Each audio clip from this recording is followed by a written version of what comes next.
Mana bu ikkita liniya qaranglar akalar, mana bu ikkita chiqqani, bu qo'shimcha gidroliniya akalar. Mana ichkaridan ketgan. Mana bu yerdan o'tadi, ikkita gidroliniya. Bu qo'shimcha asboblarni ishlatish uchun chiqarilgan akalar. Tayyor bu. Mana bu yerdan shuna shlankini ulaysizlar. Qo'shimcha mana sixvatkami yoki vilkami nima qo'yib ustorovka qilib ishlataversanglar bo'ladi. 1 kubalik pogruchklar akalar, qo'shimcha gidroliniyalari bor. Mana yonidagisi ham 1 kubalik, bunda qo'shimcha gidroliniya yo'q.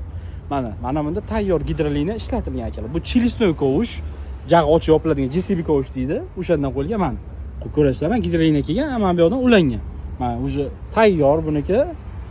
Mana bu yerda mana chiqarilib, mana joyiga ulangan. Bunisi tayyor akalar, 1 kubalik pogruchklar. Bunisi 212 million so'm. Chilisnoy kelishtirib beriladi. Lizing kredit barcha to'lov turlari bor. Bunisi chilisnoy yo'q, lekin qo'shimcha gidroliniyalar keltirilgan tayyor akalar. Bu ham 210 million so'm. Buni ham kelishtirib beramiz. Mana bunisini komplektida vilkasi bor. Kovushini yechib qo'yasizlar-da, oddiy vilkasini ulasanglar bo'ladi. Bunda qo'shimcha gidroliniya kelmagan. Buning narxi ham 210 million so'm.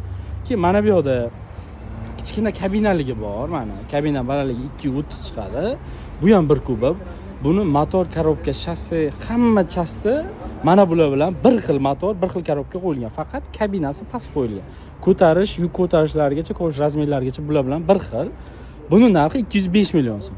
Kimga qiziq bo'lsa, pastda nomerga murojaat qilaverasizlar.